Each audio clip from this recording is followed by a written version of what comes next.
namaskar. This is Firstpost and you're watching Vantage with me, Palki Sharma.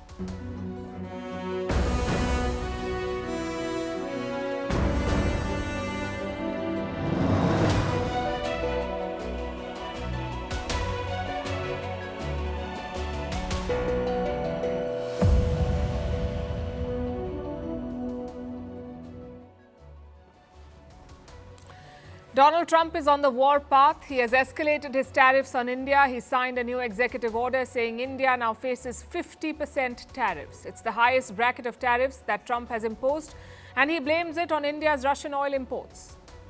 We'll bring you the full statement, the breakup of tariffs and the implications. We'll also tell you how the world is reacting to this trade war, how different countries have adopted different strategies to deal with Trump. Also on the show, an exclusive interview with the president of the Philippines, who's currently on a state visit to India. He says he wants to buy more BrahMos missiles. Meanwhile, in the US, the president has a new target. It's American banks. We'll tell you why. Plus, an update on the Uttarakhand flash floods. Rescue teams are racing against time. In West Asia, Lebanon wants to disarm and defang the Hezbollah. The question is, can they? A new debate over AI. Can it be allowed to change the climax of a movie? Who owns creative freedom? Also, are your laptop and phone killing your fertility? A new study raises old concerns. And on the India story tonight, we focus on India's conservation journey and the many successes we've seen since independence. All this and more coming up. The headlines first. Prime Minister Narendra Modi will visit China at the end of this month. He will be there to attend the Shanghai Cooperation Organization or SCO summit. This is the latest step taken by both countries recently to normalize ties, which have been fraught since the Galwan standoff in 2020. Prime Minister Modi's last visit to China was in 2019. Sri Lanka's anti-corruption authorities arrest Shashindra Rajapaksa. He is a former minister and the nephew of two former presidents, Mahinda and Gotabaya Rajapaksa. He is the first Rajapaksa to be arrested since President Anurag Kumara Dissanayake came to power last September. Bosnian Serb President Milorad Dodik is formally ousted after a court upheld his one-year prison term and banned him from public office for 6 years. He was found guilty of obstructing the implementation of the 1995 peace deal. This could mean an early presidential election for Bosnia's autonomous Serb Republic. Rwanda will allow teenagers as young as 15 years old to access contraception. It's a bid to tackle teen pregnancy. The Central African nation has around 13 million people, 40% of whom are aged under 15. Abortion is illegal in Rwanda except in cases of rape, incest or forced marriage. And Italy approves plans to build the world's longest suspension bridge. It will connect the island of Sicily to the mainland and is expected to be completed by 2032. The proposed bridge has had several false starts. The first plans were drawn up more than 50 years ago.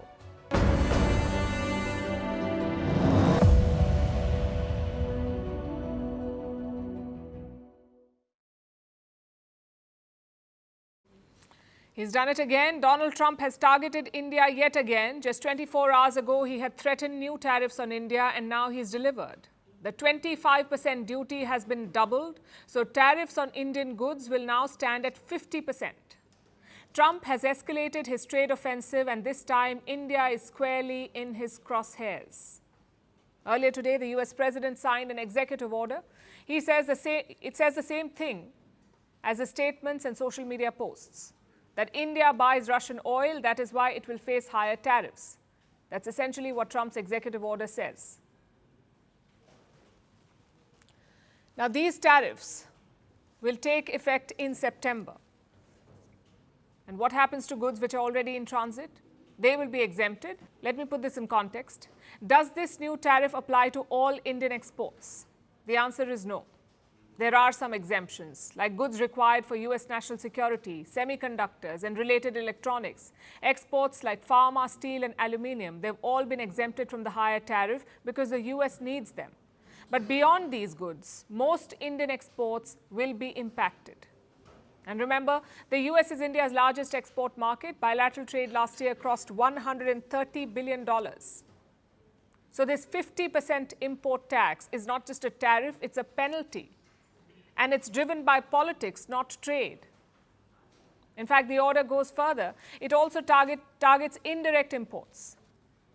So if goods are routed through a third country, they will still face tariffs. There is no workaround. Basically, Donald Trump is turning up the heat. He's punishing India for buying Russian oil. And so far, New Delhi has stood its ground. A short while back, India issued a statement. It came from the Ministry of External Affairs. I have a copy of the statement. This is what it says. The United States has in recent days targeted India's oil imports from Russia. We have already made clear our position on these issues, including the fact that our imports are based on market factors and done with the overall objective of ensuring the energy security of 1.4 billion people of India. It is therefore extremely unfortunate that the US should choose to impose additional tariffs on India for actions that several other countries are also taking in their own national interest. We reiterate that these actions are unfair, unjustified, and unreasonable. India will take all actions necessary to protect its national interests. This is what the Indian statement has said. In an earlier statement, India had accused the United States and European Union of double standards. Remember, the EU continues to import energy from Russia. And despite Donald Trump's tough talk, America still buys uranium and fertilizers from Russia. Yesterday, Trump was confronted with this fact. Listen to how he responded. India says that the US imports Russian uranium, chemicals, fertilizers, while criticizing their energy imports. Your response to that, sir? I don't know anything about it. I'd have to check, but we'll get back to you on that. Yeah, please. Well, that's Trump being Trump, dodging the tough questions and peddling falsehoods. The question at this moment is, what does India do next? There are two options. Option one, India could negotiate with the White House, and we know how Trump operates. He could announce a deal today, tear it up tomorrow, then return with a new set of demands. Plus, India would not want a deal that hurts its interests. And those issues, those sticking points have not changed. The other option is strategic diversification. Leverage India's broad network of partnerships, build long-term alternatives, and reduce dependence on unreliable markets like the United States of America. It won't be easy, it won't be quick, but it would be in the interest of India. And this is the path New Delhi seems to be taking. Which brings me to Russia. Despite the tariffs and the threats, India is doubling down on its ties with Russia. National Security Advisor Ajit Doval landed in Moscow today. This visit was planned months ago, but now it assumes greater importance. Doval met with senior Russian officials. He discussed a wide range of agenda items, from Russian oil to Russian defense supplies. He also discussed the S-400 defense system, the one that India is buying from Russia. India signed a $5.4 billion contract for the S-400 in the year 2018. 5 squadrons were ordered. 3 have been delivered and deployed. 2 systems are yet to be delivered. They could be fast-tracked after today's engagements. Now, this system, the S-400, has already proven crucial to India's defenses. In May this year, during Operation Sindoor, the S-400 reinforced India's aerial defenses against Pakistani missiles and drones. Some reports suggest that India could seek more S-400 units from Russia. So clearly, Trump's tariffs have had no impact on this relationship. Later this month, External Affairs Minister S. Jaishankar will travel to Russia. He will co-chair an important meeting. The conversation will likely address energy supplies, tech transfers, and strategic infrastructure. President Putin is expected to visit India as well. This could happen in the coming months. So Doval's visit, followed by Jaishankar's trip, could lay the groundwork for Putin's visit to India. And that's not all. India is opening a second front as well, with China. And here New Delhi made a major announcement today. Prime Minister Modi will travel to China later this month. He will attend the SCO summit. SCO stands for the Shanghai Cooperation Organization. It's a grouping of Eurasian countries. Prime Minister Modi could meet President Xi Jinping of China on the sidelines of this summit. He had met the Chinese leader last year as well in Russia. Now, if the leaders meet again, expect them to send some signals. They may not address Trump's trade war directly, but it will shape their conversations. So join the dots. Doval's visit to Russia, Jaishankar's upcoming engagements in Moscow, and then Prime Minister Modi's visit to China. The message is consistent. India is asserting its right to choose, despite American pressure and in defiance of Trump's demands.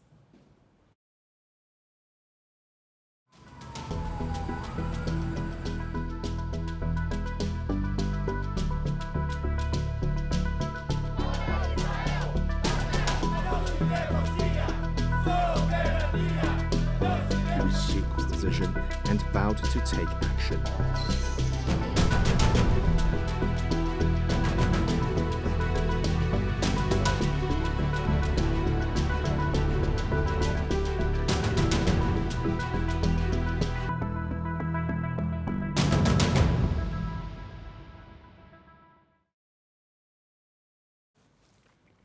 The deadline is August 7th. That's when Donald Trump's new tariffs go into effect. The US says it is about unfair trade. Countries think that it is a global shakedown. Whatever you call it, the result is the same: chaos, recalibration, and a flurry of backdoor negotiations. Each country is reacting to this differently. Some are defiant, some are desperate, and some are just buying more time. Let's look at how various players are playing this tariff game, and we'll start with Brazil. It faces around 50% tariff, the highest in the list. And how is Brazil responding? Well, Brazil has two words for Donald Trump: no thanks. President Lula does not want to call Trump. He does not want to talk to him. Why? Because Lula says Trump is not interested in talking. I'm not going to call Trump about trade because he doesn't want to talk. But you can be sure, I'm going to call Trump to invite him to come to the COP because I want to know what he thinks about the climate issue. I'll be kind enough to call.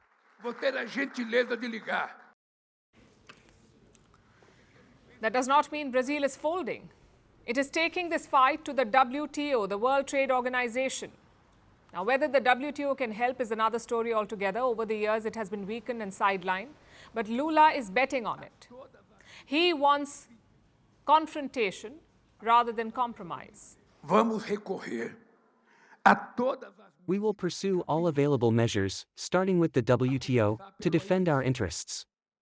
In fact, the government had already been working to strengthen our foreign trade and create new opportunities for domestic companies since before the change in administration in the US.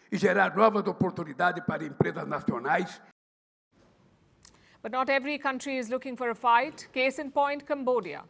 Initially, it faced 36% tariff, but soon Trump slashed them to 19%. How did that happen? Well, Cambodia bargained hard.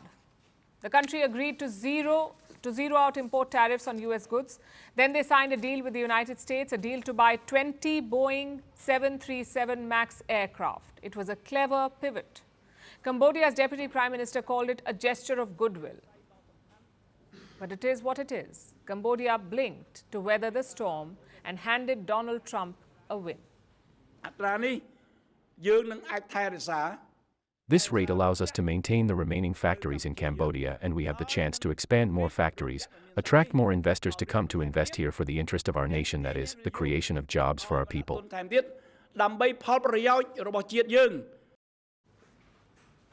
So some are defiant, others are switching up the charm, but one country is stuck in limbo, and that is Switzerland.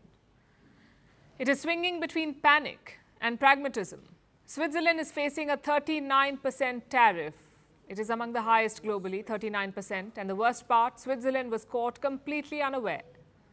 But Trump says it is because of the high trade deficit. Well, the problem with Switzerland, we have a $40 billion deficit with Switzerland. And I spoke yesterday to Switzerland, but we have a $40 billion deficit with Switzerland. That's a big deficit. Of course, Swiss industries went into panic mode. So the president rushed to Washington. It was a last-minute bid to stop the tariffs, but she could not even get a meeting with Trump. So Switzerland is clearly scrambling. The delegation brought charm and concessions, but even that did not sell. The question is, how long can Switzerland afford to play nice? Der Bundesrat ist einfach. So for him, you see, In his interpretation, the United States is losing $40 billion or almost $40 billion a year, which is caused by Switzerland. In my opinion, that's absurd because if you also look at trade with services, it's almost balanced. Haben auch diese Unterhändler nicht den Support des Präsidenten erhalten. And then there's Canada. It is America's neighbor, arguably its closest ally, yet Canada has been hit by a 35% tariff. Trump justified it using his usual logic, fentanyl and border insecurity. Prime Minister Mark Carney of Canada has called it quote-unquote disappointing. He says Canada will keep negotiating but remains focused on building Canada strong. Translation, we are not escalating, but we are not begging either. Canada's strong. We can give ourselves far more than anyone can take away.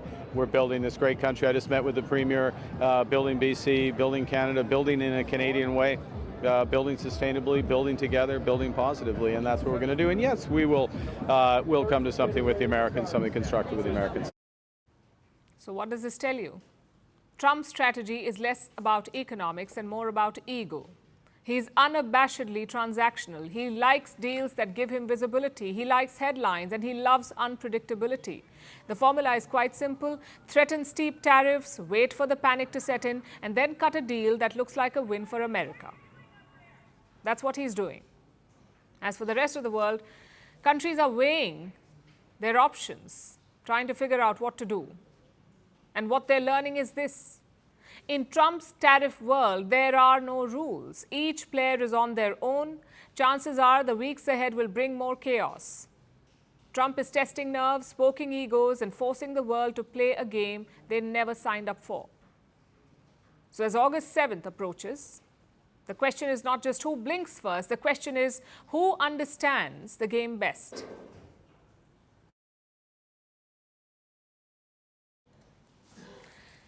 Staring down China, betting on BrahMos and fighting US tariffs. I'm not talking about India, I'm talking about the leader that India is hosting. Ferdinand Marcos Jr., the president of the Philippines. He is in India for a 5-day state visit. It's the first trip by a Filipino leader since 2018. A lot has changed since then. India and China clashed in the Himalayas. China and the Philippines keep clashing in the South China Sea, and Manila is buying lethal Indian missiles. This is a relationship that is going into overdrive.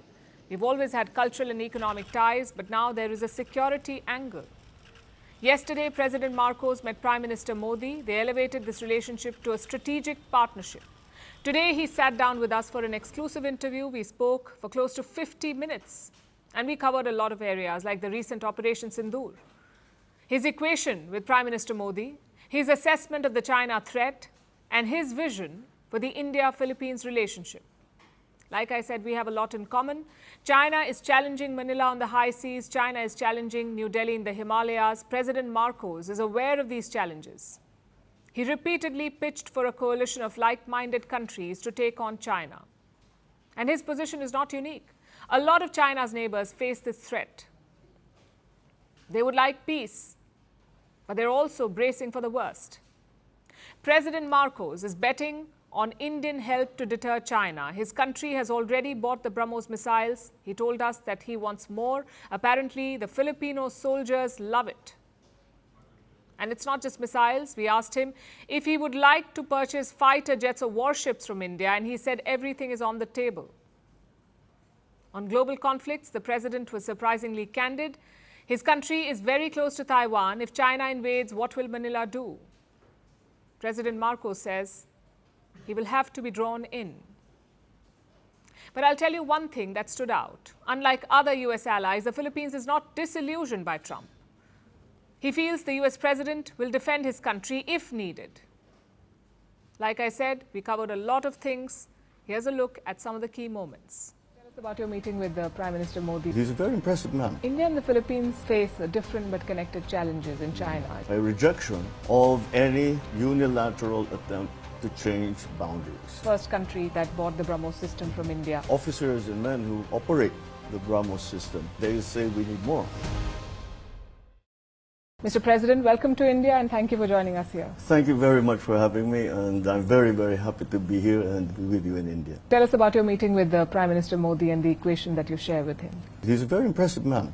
And I think we were able to cover so many subjects, we covered a great deal of ground, and not superficially either. We spoke in relatively much detail. Generally, at these very quick meetings, hour-long meetings, you don't get to talk about, you talk about a great many things, but you don't really get to the nitty-gritty of the problem and how it applies to your two countries.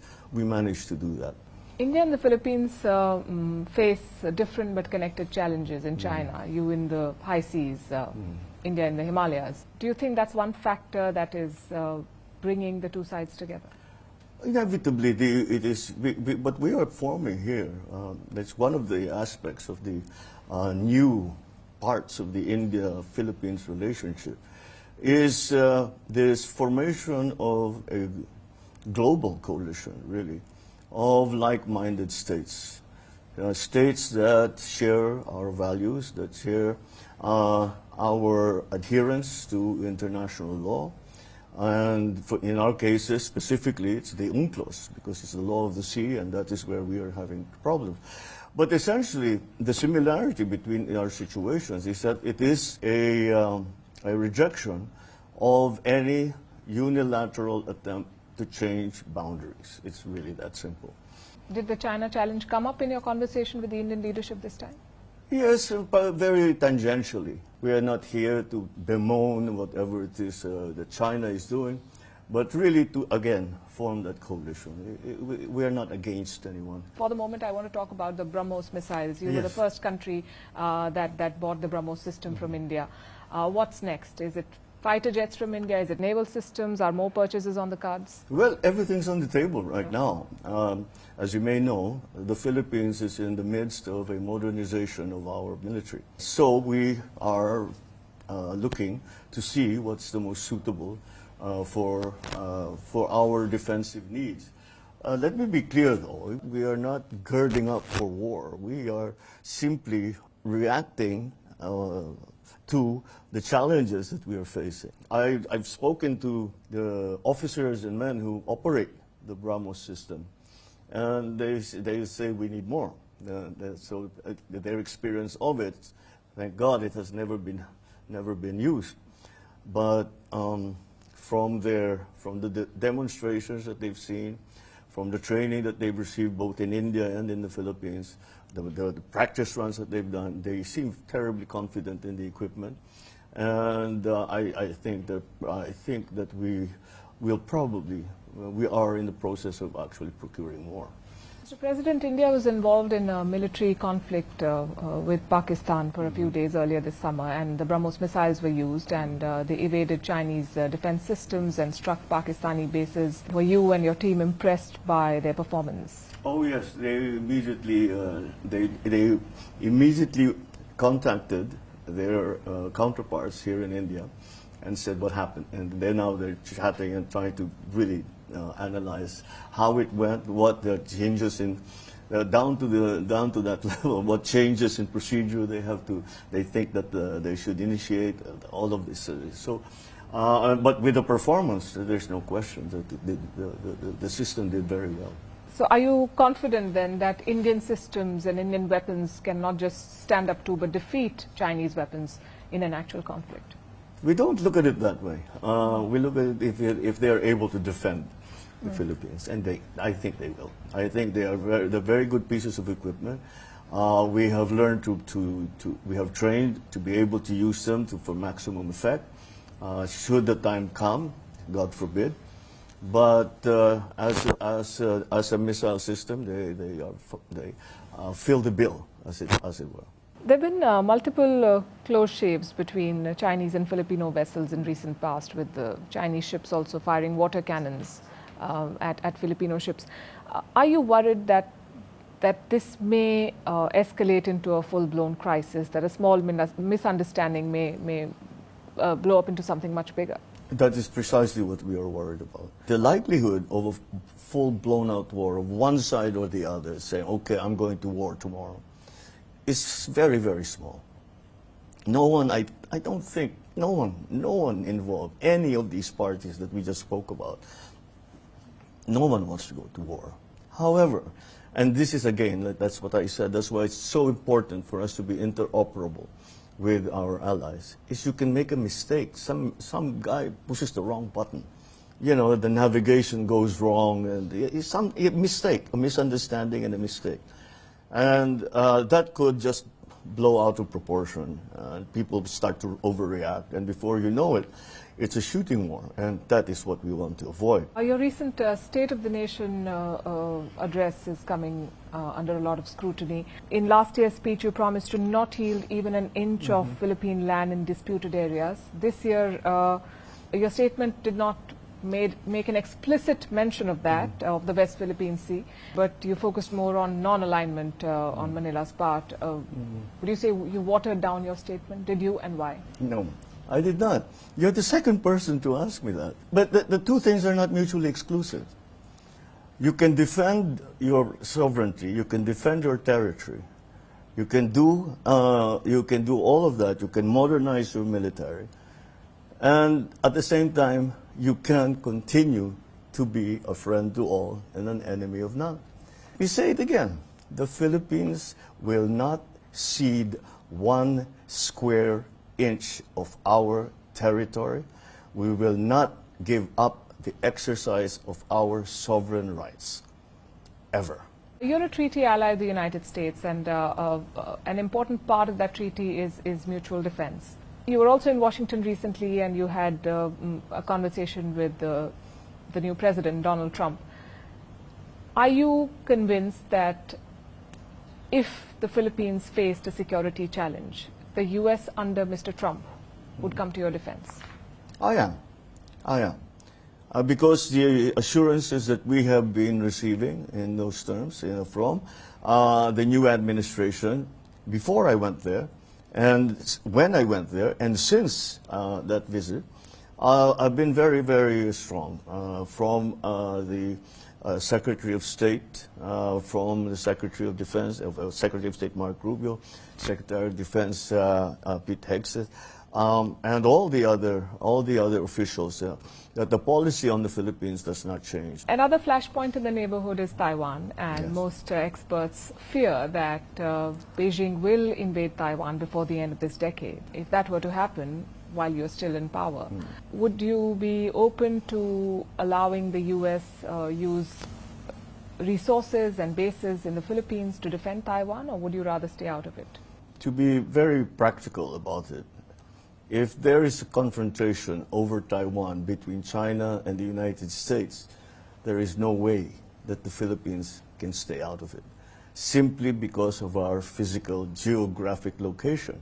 To understand how close Taiwan is to the Philippines, the large city of Kaohsiung in Taiwan is a 40-minute flight away from the capital of my province in northern Philippines, in Lawag.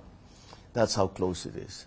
And so if you think about it, if there is an all-out war, then we will be drawn into it. And I assure you with the greatest hesitation, but we will have to defend our territory and our sovereignty. There's the BRICS group, yes, that the U.S. president is not a fan of, evidently, but it is expanding, and now it has 10 members. Yeah. And earlier this year, a senator in the Philippines said that Manila should join the BRICS. Yeah. Would you want to join the BRICS? I think I'd certainly be open to it. I haven't given it a lot of thought. We'd have to we'll look into it, but it provides us more options. It would help to provide more options. Maybe it's something that we don't necessarily are looking for right now, but I don't know.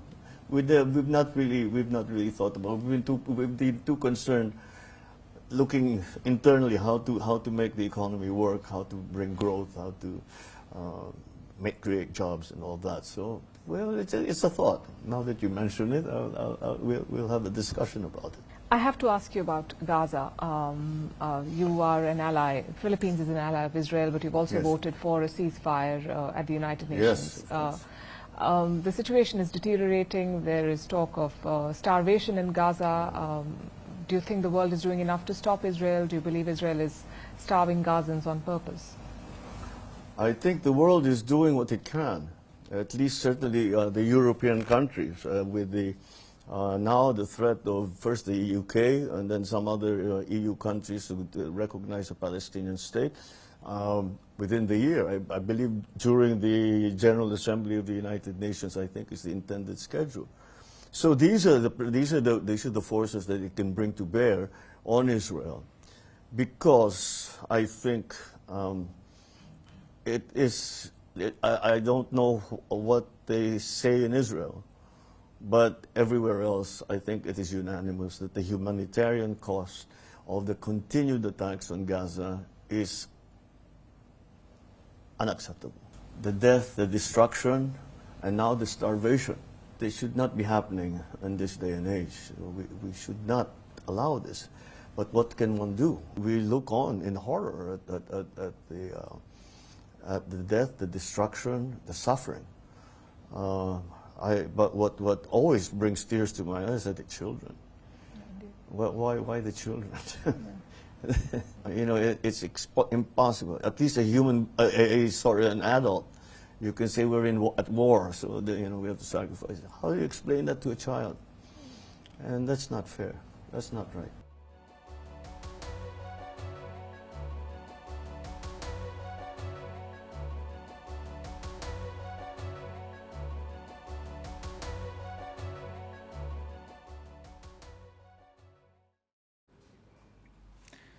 Even as the trade battle continues, Donald Trump has found a new target.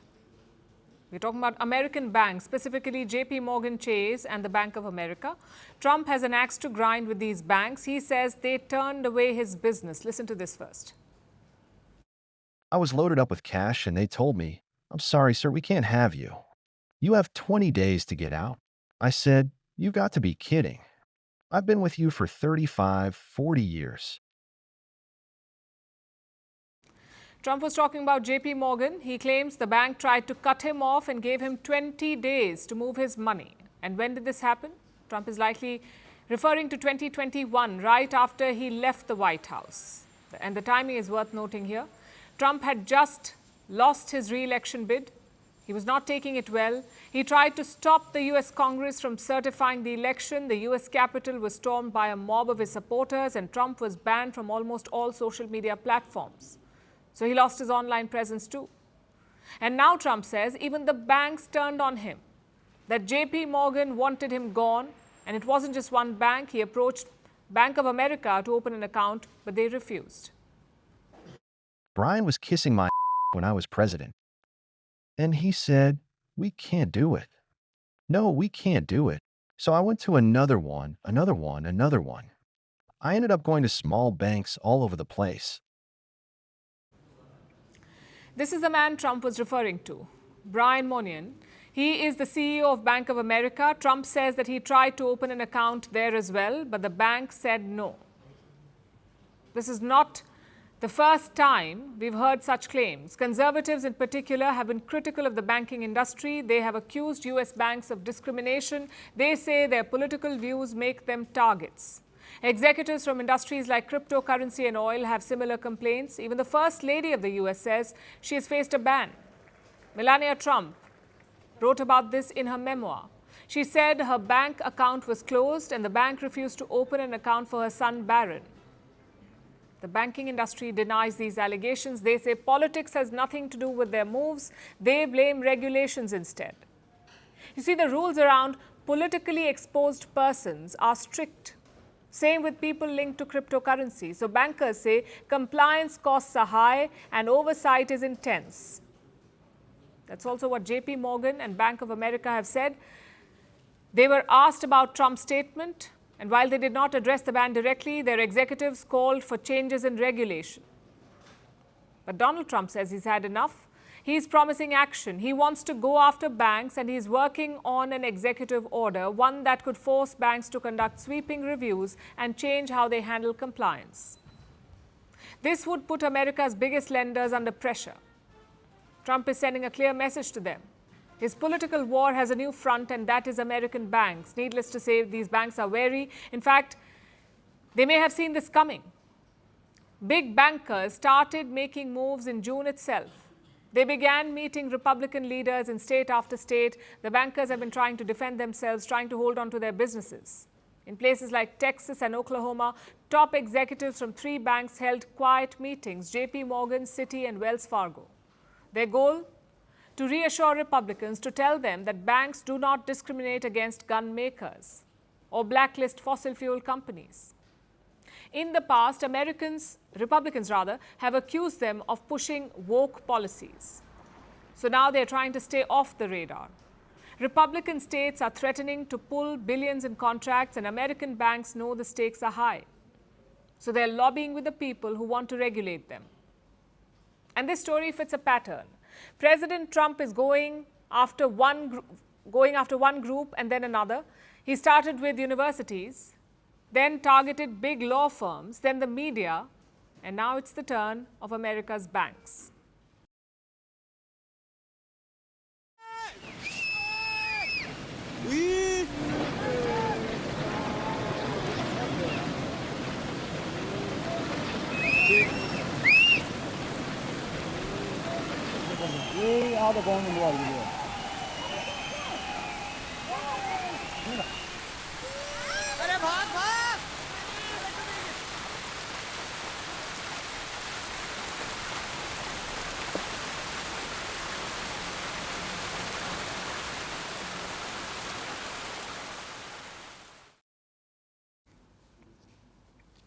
It all happened so fast. A surge of flood water came gushing down. It tore through a mountain valley. The buildings in its way crumpled.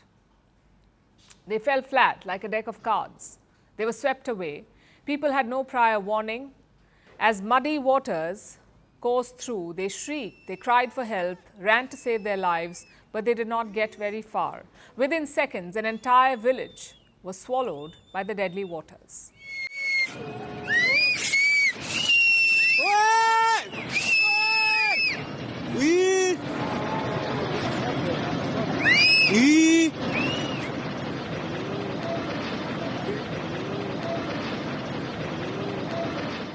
This is Dharali village.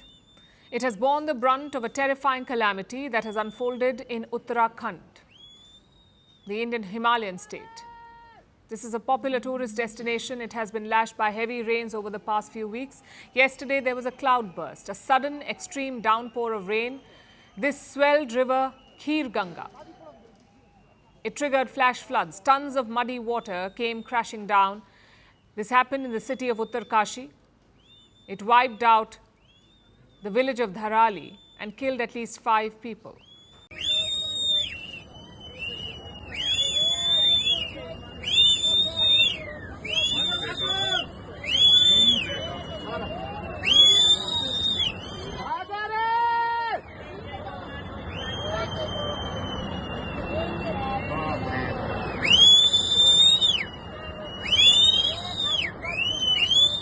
It did not end here. A few hours later, another cloudburst was reported, this time in the Sukhi village.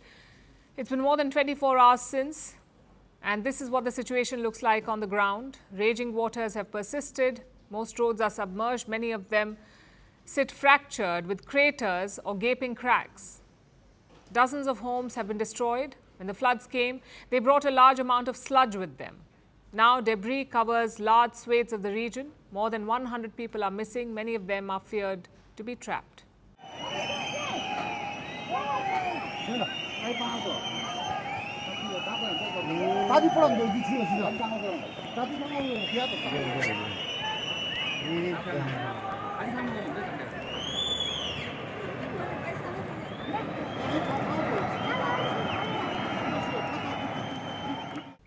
Large-scale rescue operations are underway. Army teams have been stationed in the area, so have border police and disaster response forces. They're working under challenging conditions, braving rushing waters, mud engulfed landscape, and combing Uttarkashi, looking for survivors with tracker dogs, drones, and earth-moving equipment. Helipad operations have also been activated. This is to support aerial rescue. Emergency operations are on, and so far about 200 people have been rescued, but officials say the worst may not be over yet. Heavy rains continued today. There are prolonged power outages. Network connectivity is poor. Many roads are closed and response forces are unable to reach critical areas. This has hampered rescue operations, making them slower. लगातार खोजबीन जारी है। रास्तों में चूंकि काफ़ी ज़्यादा मौसम खराब होने के कारण से अनेक स्थानों पर मार्गों का जो संपर्क है वो कट गया है और कुछ पुल भी जो है क्षतिग्रस्त हो गए हैं। उसके कारण से वहाँ पर पहुँचना भी मुश्किल हो रहा है, लेकिन उसके बावजूद भी सभी एजेंसियाँ, सभी लोग जो वहाँ पर पहुँच गए हैं, रेस्क्यू के काम में लगे हैं। So what next? Rescue forces remain undeterred and Uttarakhand remains on guard. India's weather department has issued a warning. It says there could be more heavy rainfall in the coming days. In fact, neighboring areas have also been hit by heavy rain. Himachal Pradesh saw a cloudburst today.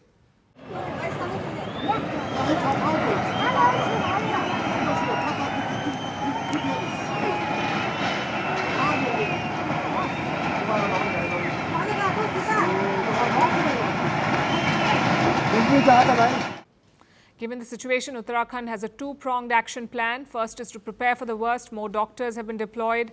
Schools and colleges remain shut in some parts. Many have been turned into shelters. Provisions for food and aid are being made. Secondly, the focus is on damage control, while forces prioritize finding the missing persons. And there is perseverance. There's also fear. Officials worry that if water is not drained quickly, it can become a big risk factor. It can threaten towns downstream. So despite challenges, rescue efforts continue. We will keep tracking the situation. Let's turn to West Asia now. A big change is on the cards in Lebanon, one that could reshape the country and the region. And when I say Lebanon, which group comes to mind? Most likely it's the Hezbollah. That's how powerful this group is in the country. But maybe not for long, because Lebanon's government has announced a major move. They've asked the national army to disarm Hezbollah, basically to take away their weapons. Authorizing the Lebanese army with setting an executive plan to confine arms before the end of this current year in the hands of the forces outlined in the announcement special arrangements of the cessation of hostilities and submitting it to the Cabinet of Ministers before the 31st of this month for it to be discussed and decided. Some background here. Hezbollah is a Shia militant group. It is armed and funded by the regime in Iran. Inside Lebanon, they have a unique role, sort of like an alternate power center.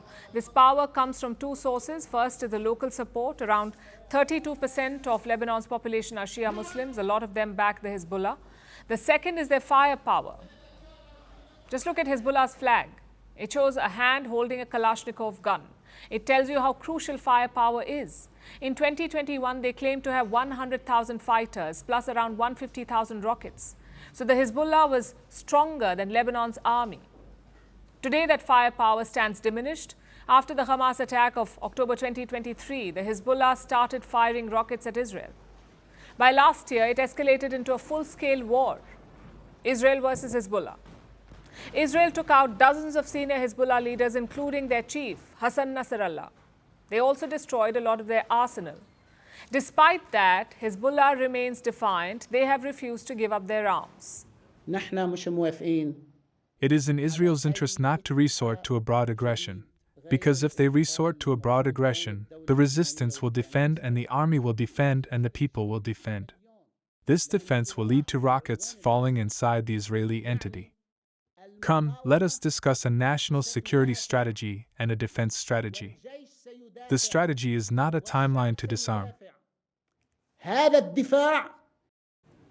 This is a risky move by Lebanon's government because it puts them on the war path with the Hezbollah. There could be clashes, there could be casualties. So why is Beirut taking this risk? And will it pay off? Let's look at the timing first. This push is being led by the United States. They brokered a ceasefire between Israel and Hezbollah last year. One condition of that deal was disarmament. The US is pressuring Lebanon to disarm Hezbollah. Only then will they release financial aid. And Lebanon needs that aid. Their economy is struggling. In fact, it was struggling even before the war. The fighting added to their worries. Rebuilding will cost a lot of money. The World Bank says around $11 billion, that's what they need to rebuild. So the civilian government is very clear, they need Western money. That's why they're asking Hezbollah to disarm by the end of this year. Which brings us to the second question, will it work? Well, this is not the first call for disarmament. We saw the same in the 2000s. In 2006, Israel and Hezbollah fought a war. After 34 days of fighting, they agreed to a ceasefire. The UN Security Council also passed a resolution. That resolution asked Hezbollah to disarm. But in 2006, they resisted. Back then, Hezbollah was a lot more powerful. They had managed to fight Israel to a standstill, something no Arab army had ever done.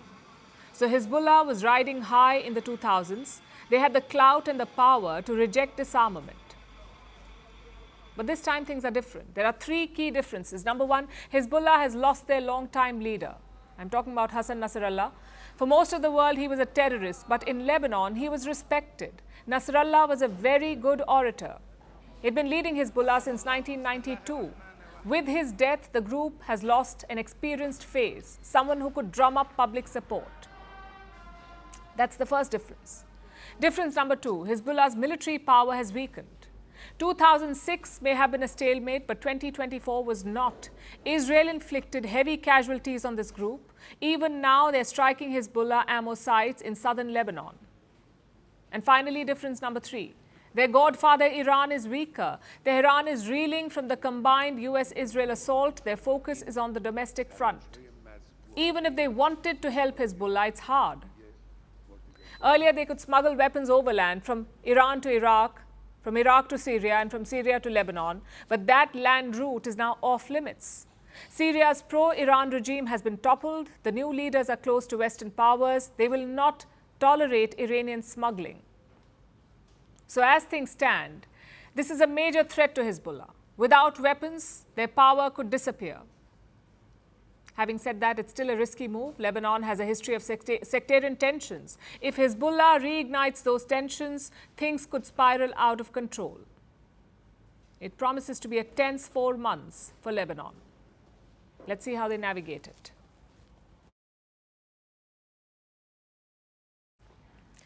Back in 2013, a film called Ranjana hit theatres across India.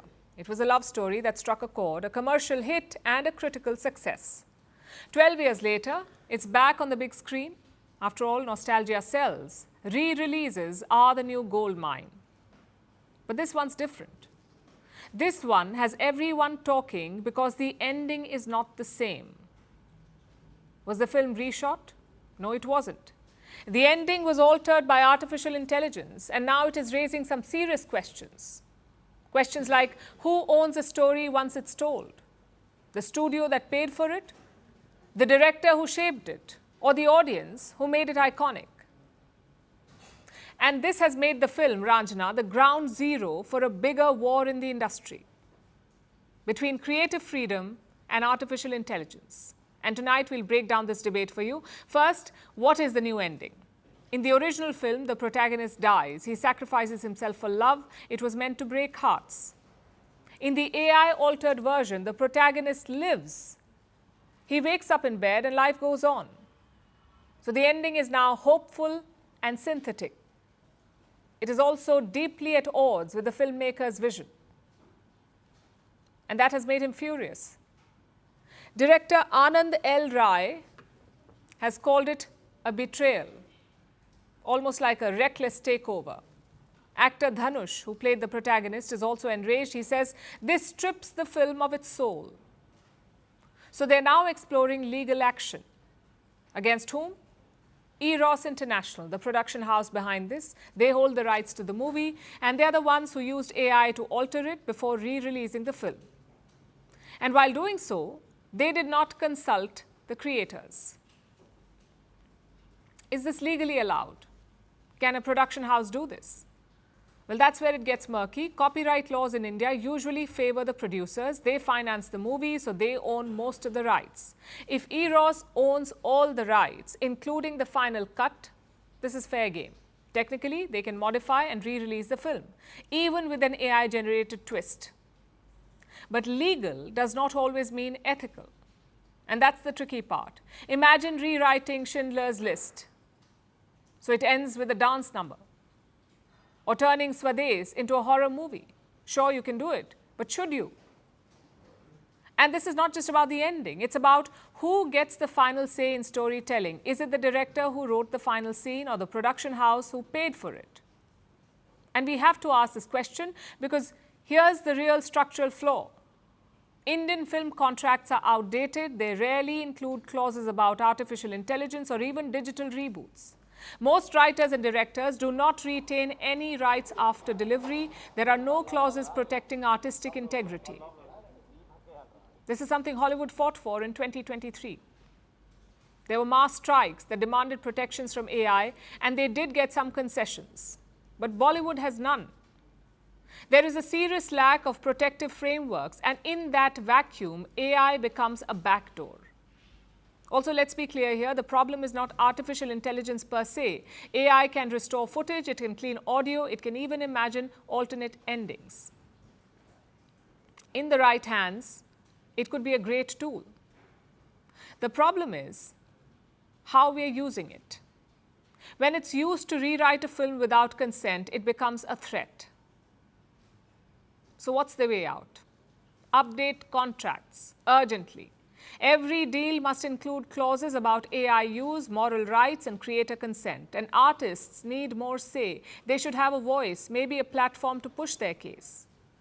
Because AI is not going away, the only way to stay ahead of it is to adapt with it, not by rewriting movie endings in secret, but by rewriting the rules.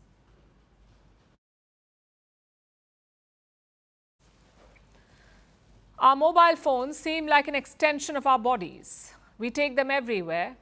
They're next to us when we sleep. They're almost always in our hands. And when not, they're safely nestled in our pockets. But if this applies to you, then a new study has bad news. It says that mobile phones may be causing a male infertility crisis. Not just phones, laptops could be part of the problem too. According to this study, keeping phones in pockets and laptops on laps can hurt sperm count. Here's a report. Starting, speeding, slowing, stopping. Women rarely get the chance to forget about their biological clocks. It is ironic, then, that the world is witnessing what's been called a spermageddon. It is a crisis of global sperm count, which has declined by half over the past 50 years, and more steeply in the last 2 decades. This has worried scientists everywhere. They ask, could it be the pollution? Is inactive lifestyle to blame? Is it the toxins in our food and water?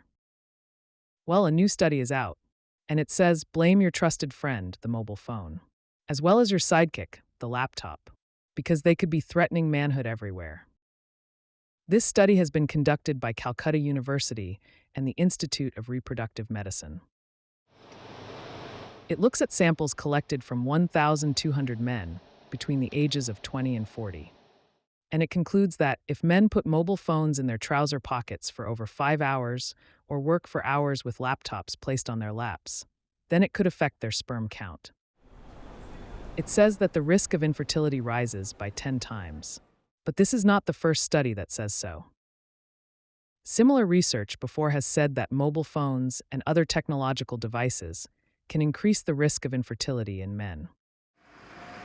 Why is that? Now, this is where many studies differ. The devices emit radiofrequency electromagnetic fields. This is low-level radiation. Some studies say this disrupts the cycle of sperm production.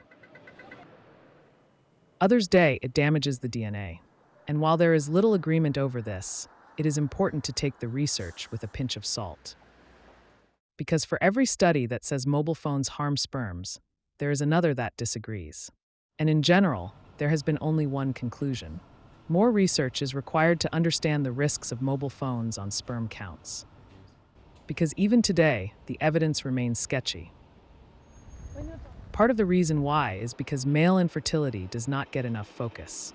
Research over its causes and treatments remains underfunded globally.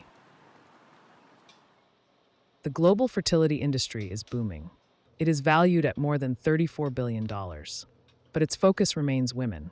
So much so that in about 25% cases of couples having troubles conceiving, the man doesn't undergo any evaluation. So a shift in focus is necessary. This demands a societal shift, which is a monumental task, but it remains crucial. Without it, there is no way to understand what's causing this spermageddon. And until that happens, it is best not to be too afraid of being slowly exterminated by mobile phones.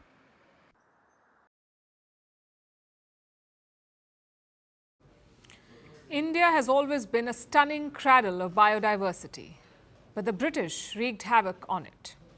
Under the colonial rule, animals were trophies and conservation was in turmoil. But when India became independent in 1947, a great challenge lay ahead. We had to reclaim our wild. It was a deep-rooted commitment, and it has made India a conservation champion today. That's the story we have for you tonight. As we inch closer to August 15th, we're taking you on a journey through the stories that define India at 78. This is the journey of India's wilderness, from being lost to being protected, one paw print at a time. This is the India story.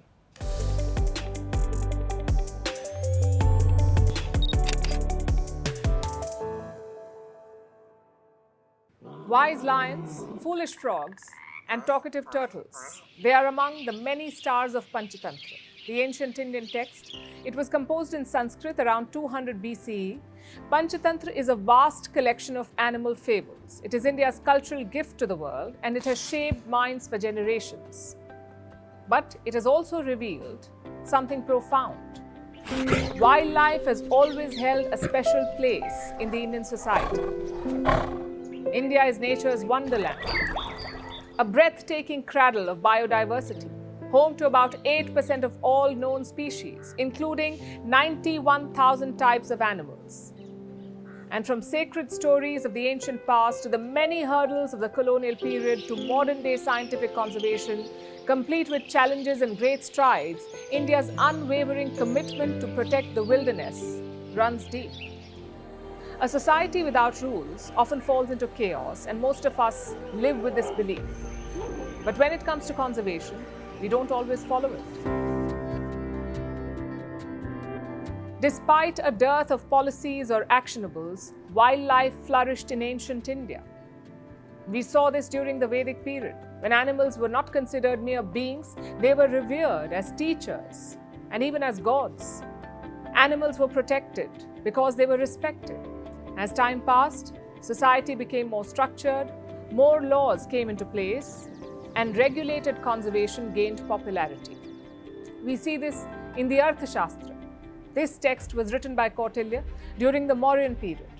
Yes, hunting was a prominent feature of the time. It was a sport, a royal duty, and at times a ritualistic compulsion. But the Mauryas were also strict about wildlife protection. There were fines for harming animals within protected areas. King Ashok made noteworthy contributions as well. He issued several pillars establishing administrative policies. In the 3rd century BC, he introduced the 5th pillar. It focused on wildlife protection. This was the first documented conservation law in India. It prohibited the killing of certain animals. It spoke about animal rights and the protection of environment. After this, whether it was the Golden Period or the Mughal period, in many ways, pre-colonial India laid the foundation of modern wildlife initiatives. People understood and prioritized the preservation of wildlife. Fables, scriptures, religious norms, even children's games highlighted all of this. And India was teeming with birds and animals. But then came the invaders, the British colonizers, with their big guns, their hunger for more land and more trophies. And they took to hunting in a big way. When they weren't busy laying waste to India, officers took leave to hunt, and princely states obliged. By the 19th century, anger was bubbling. To combat this, the colonizers brought in new laws. They devised selective conservation. They protected the wildlife that was important to them, like elephants, because elephants helped with labor. They could be used on the battlefield. They created wealth for the British, so they were protected. But the British continued to relentlessly exterminate tigers. Take the Madras Presidency, for example. In today's context, this included Tamil Nadu, parts of Andhra Pradesh, Karnataka, Kerala, and Odisha. Back in the day, Madras was also called Puliyar, meaning land of tigers. But during the colonial period, these tigers became trophies. And reports say Madras was divested of every single one of them. In fact, during the 50-year period between 1875 and 1925, more than 80,000 tigers were killed across India. That's not all. In the last 2 centuries, India lost about 90% of its leopard population. And in 1952, the Indian cheetah was officially declared extinct. So in the 20th century, backlash grew. Activists and journalists were on the front lines of this fight. The number of disillusioned British hunters also grew. Some of them became naturalists. This included the Anglo-Indian hunter Edward James Corbett, or Jim Corbett. He was born in Nainital. He hunted and explored jungles in childhood. But over time, he saw the environmental destruction that the colonizers left in their wake. So he lobbied the British rulers, along with many Indians. And in 1935 came a major shift. Protected areas were created for the wildlife, like national parks and sanctuaries. India's first national park was established the following year in the Himalayan foothills of Uttarakhand. To focus on the conservation of tigers, it was called Haley National Park and was later renamed Jim Corbett National Park to honor the naturalist. This spurred a series of positive changes led by concerned citizens who rode this wave into the independence movement. Then came August 15, 1947. After centuries of colonial rule, Indians were ready to chart their own course. And despite the massive setbacks to its wildlife and economy, India showcased the phenomenal ability to bounce back. The post-colonial era witnessed big changes both in terms of conservation attitudes and policies. In the early days, there was no immediate policy framework. But the planning went on. The 3 organs of the government, the legislature, the executive, and the judiciary, they all did their part. At the same time, a catastrophe was also brewing. Hunting, poaching, and wildlife trade was still rampant. Tiger, leopard, and snake skins were being sold for foreign currency. The advent of modern technology only hastened this process. So in the early 1950s, a series of acts were introduced, specifically to protect rhinos and elephants. In the late 60s came the golden era of India's wildlife conservation. New Delhi flagged the dire status of India's wildlife, and in the 1970s came the Wildlife Protection Act. This heralded a new dawn. It established protected areas and wildlife reserves, and to this day, this is the sole legislation protecting all wild animals and birds in India, enforced by the Constitution. Then in 1973, Project Tiger was launched. First, because tigers were in a dire state thanks to the British colonizers, and secondly, because of the broad philosophy. The idea was that if the tiger can be saved as the head of the ecosystem, then the hierarchy of the animal kingdom is maintained. If that happens, then there was hope for smaller creatures as well. This thought process was a major milestone in India's conservation efforts, and the policymakers walked the talk. It was the first director of Project Tiger who said, "The tiger cannot be preserved in isolation." His name was Kailash Sankla, and he did something radical. To keep the tigers safe, the project did not isolate them. Instead, the tigers remained in their natural habitat, and it was the habitat that was protected. These areas were made human-free. So the tigers were secure, and this turned the tide for tiger conservation. As for Kailash Sankla, he came to be known as the Tiger Man of India. Around the same time, several other wildlife heroes were also making moves, like Jamal Ara, often called India's first bird woman. She was a research pioneer. When she was not on the quest to find exotic birds, she could be found talking about them on the All India radio. Then we had S.P. Shahi, a legendary forest officer, one of the key architects of the wildlife resurrection of the 1970s, and perhaps the first Indian conservationist to raise an alarm about the dire state of wolves. This gave him the title of Wolfman. So in different parts of the country, hundreds of conservationists persisted, and thanks to their efforts, India covered a lot of ground. Eventually, the focus shifted towards research and the development of better, smarter techniques. About a decade later, in 1982, the Wildlife Institute of India was established. This was to boost research. The next year, India came up with an action plan. the National Wildlife Action Plan. It provided a roadmap for conservation. It boosted coordinated efforts at the central and state levels. It's been more than half a century since India adopted this action plan. The progress has been stupendous, but challenges persist. With mining, agricultural expansion, and urbanization, the human-animal conflict has intensified. Although poaching and illegal trade have reduced, they've not been eliminated. Sometimes the lack of funds also hampers efforts. But India has stayed the course when it comes to conservation, and in recent years, we've seen a renewed push. In 2017, India updated its action plan, building on previous experiences, making plans for the future until 2031. Now, the focus is not just on conservation, but also the involvement of the community.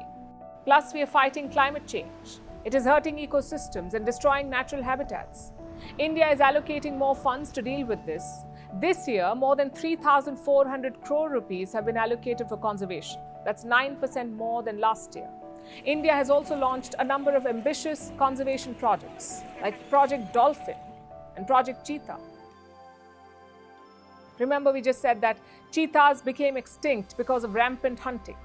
Now there is a landmark effort to bring them back. In 2022, 8 cheetahs were brought from Namibia, and in 2023, 12 cheetahs came from South Africa.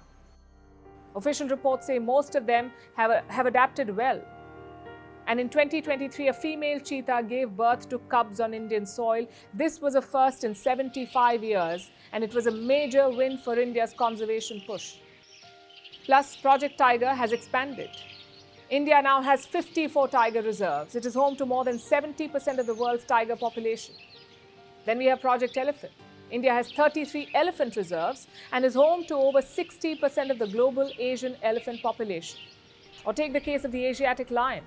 This lion species lives only in the Indian state of Gujarat. It was once on the brink of extinction, but over the past few years, it has seen consistent population growth. So yes, like with any conservation effort in any country, there are challenges. But since independence, India has dramatically improved the wildlife landscape. Today, there are more than 1,000 protected areas in the country, with about 600 sanctuaries and more than 100 national parks. India is one of the most biodiverse countries in the world, and it continues to protect these ecosystems. India's wildlife story is one of resilience, a testament to how deeply nature is woven into the fabric of its identity. From ancient fables to modern-day science, from colonial challenges to post-independence revival, the journey has been long and complex, also inspiring. Conserving wildlife has not just been about saving animals, it's also about preserving heritage, sustaining livelihoods, and securing the future of the country. So as India steps into tomorrow, the wise lions, the foolish frogs, and the talkative turtles continue to inspire us. And the call to protect our wildlife has never been stronger.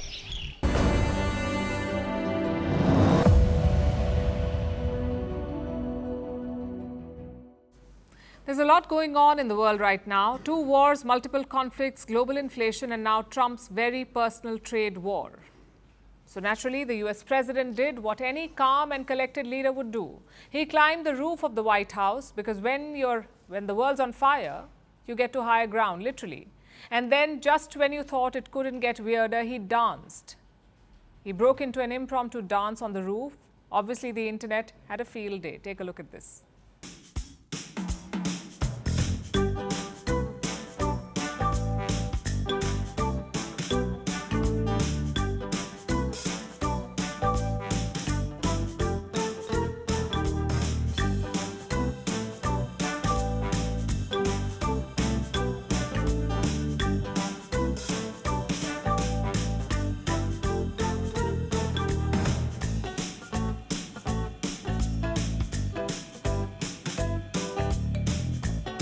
Mr. President, what are you doing up there? Huh? Me? Just hanging around.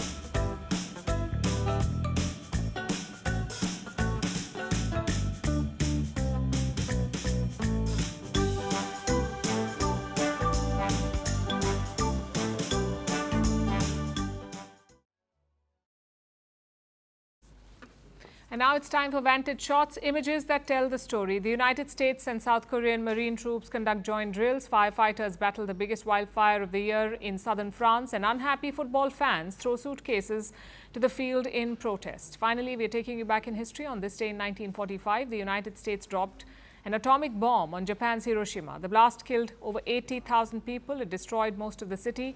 3 days later, Washington dropped another bomb on Nagasaki. It led to Japan's unconditional surrender in the Second World War. We're leaving you on that note. Thank you for watching. We'll see you tomorrow.